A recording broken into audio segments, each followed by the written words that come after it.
Oke guys, makasih sudah mampir di channel Badar 17. Ini adalah pembahasan tentang lanjutan anime Tate no Yusa berdasarkan light novel. Ini adalah lanjutan dari video sebelumnya.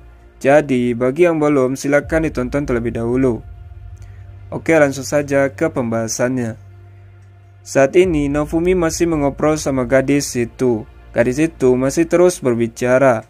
Tapi suara gadis itu masih belum bisa didengar dengan jelas oleh Nofumi. Nofumi masih belum percaya dengan gadis itu. Nofumi menganggap kalau gadis itu pergi ke dunia Nofumi hanya untuk membunuh pahlawan suci. Nofumi menolak keberadaan gadis itu. Gadis itu terlihat sangat sedih, bahkan ketika mau pergi dia sempat menengok dengan tatapan sedih. Gadis itu pun pergi. Nofumi masih heran bagaimana cara gadis itu sampai di desa Raphtalia. Walaupun pertanyaan itu mengganjal di pikiran Nofumi, tapi Nofumi tetap tidak mau mengejar gadis itu. Nofumi, Raphtalia, Vol, Atla, dan Sadina. Mereka semua pergi ke kastil. Tujuannya untuk mereset level budak Nofumi. Tak lama kemudian, datanglah Sampah. Ketika melihat Atla, Sampah terlihat terkejut dan Sampah menyuruh prajurit untuk menyerang Nofumi. Alasannya karena Nofumi bersama dengan ras Hakuko. Sampah sangat membenci ras Hakuko. Ratu pun menghentikan semua kekacauan dan dia jelaskan semua yang terjadi. Jadi, di masa lalu Sampah bernama Lige Lansar Faubre. Sampah dilahirkan di negara Faubre. Sampah adalah pangeran dan pewaris tahta dari negara Faubre. Tapi suatu ketika, orang tua dan semua orang yang dicintai oleh Sampah, mereka semua terbunuh oleh ras Hakuko. Sampah dan adik perempuannya berhasil selamat dari pembunuhan, karena saat itu mereka sedang pergi. Adik Sampah ini buta sama seperti Atla. Yang bertanggung jawab atas semua adalah negara Silver.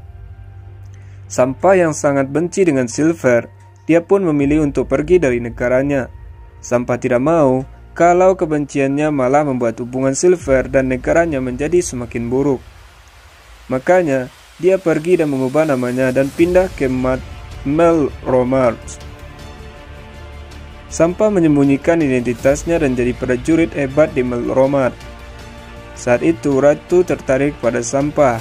Ratu tertarik karena Sampah adalah orang kuat dan pintar.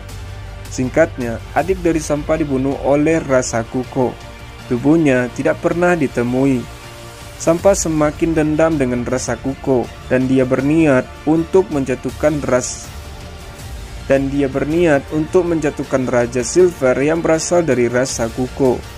Ternyata Atla mirip seperti adik dari Sampah. Makanya Sampah terkejut ketika melihat Atla. Vol ceritakan kalau dia dan adiknya dirawat oleh kakeknya. Orang tua mereka meninggal karena perang. Orang tua mereka sangat kaya dan meninggalkan banyak harta warisan. Tapi harta warisannya habis untuk pengobatan Atla.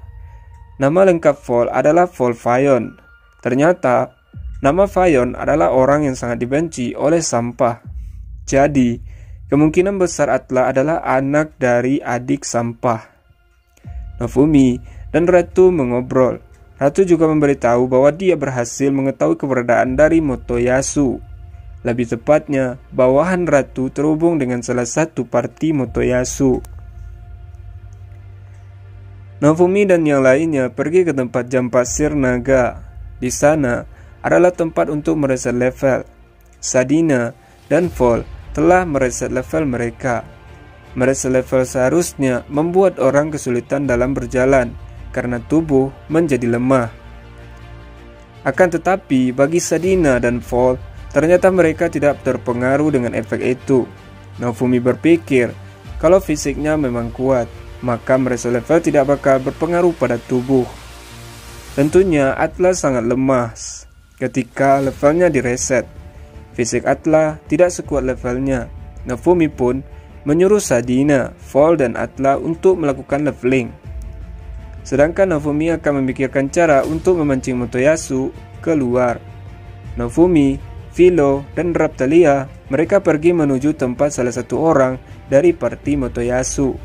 Di suatu tempat, Nofumi melihat kalau Motoyasu sedang mengobrol dengan seorang wanita. Motoyasu terlihat terkejut ketika dia melihat bahwa wanita itu masih hidup. Wanita itu menatap Motoyasu dengan tatapan jijik. Motoyasu mengajak wanita itu untuk ikut dengan dia dalam menyelamatkan dunia. Wanita itu menolaknya. Motoyasu terlihat kecewa. Nama wanita itu adalah Elena. Elena bilang mengikuti Motoyasu sudah tidak ada untungnya. Apalagi selama ini Motoyasu hanya menganggap anggota partinya sebagai simbol. Motoyasu tidak bisa memahami anggota partinya. Motoyasu jadi sangat pucat. Elena bilang kalau Motoyasu sangat tidak berguna. Elena akan kembali jadi parti Motoyasu jika Motoyasu telah mencapai prestasi sebagai pahlawan. Nofumi yang mendengar Motoyasu direndahkan, dia hanya bisa tersenyum dan tertawa. Nofumi pun mendekati Motoyasu dan menyapanya. Tentunya Nofumi menyapa dengan nada menyindir karena para pahlawan tidak berguna ketika menghadapi roh kura-kura. Motoyasu tahu bahwa Elena mengajak Nofumi untuk bertemu dengannya. Elena bilang kalau dia ada di pihak orang kuat, bukan pihak orang yang lemah. Elena menyuruh Motoyasu untuk belajar dari Nofumi. Motoyasu terlihat tidak peduli dan dia mengarahkan tombaknya ke Nofumi. Raphtalia menodongkan katananya ke arah leher Motoyasu dan tentunya Raphtalia pakai skill untuk menyedot SP Motoyasu. Nofumi bilang kalau dia menemui Motoyasu bukan untuk bertarung ataupun menangkap Motoyasu. Tujuan Nofumi hanya mengobrol dengan Motoyasu. Motoyasu pun pergi pakai teleportasi. Karena Motoyasu pergi, Nofumi pun mau mengobrol dengan Elena. Elena menceritakan tentang apa yang telah terjadi. Jadi, Motoyasu mengatakan kepada partinya bahwa di dalam game, mengalahkan roh kura-kura sangat mudah bagi orang yang punya level 60 ke atas. Dan setelah itu mereka bakal dapat item langka. Banyak bawaan roh kura-kura yang menyerang. Ketika bertarung, Elena sadar bahwa Motoyasu hanya sanggup melawan bawahan roh kura-kura. Mengetahui itu, Elena pun kabur dari peperangan.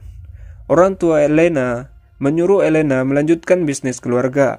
Orang tua Elena khawatir dengan Elena karena jadi seorang petualang sangat berbahaya. Elena tidak menyangka kalau Nofumi bisa mengalahkan roh kura-kura. Elena bilang kalau dia telah salah memilih pahlawan untuk dimanfaatkan. Nofumi sebenarnya kesal dengan tingkah Elena, tapi Nofumi mampu menahan diri. Tingkah Elena mirip seperti Beach. Elena juga tidak tahu keberadaan dari Beach. Sebelum pergi, Elena janji kalau dia akan memberi info kepada Nofumi jika dia menemukan Motoyasu. Elena juga bilang kalau dia akan menawarkan beberapa barang dagangan kepada Nofumi. Nofumi akan membeli jika dagangannya sangat bagus. Setelah itu, Elena pun pergi.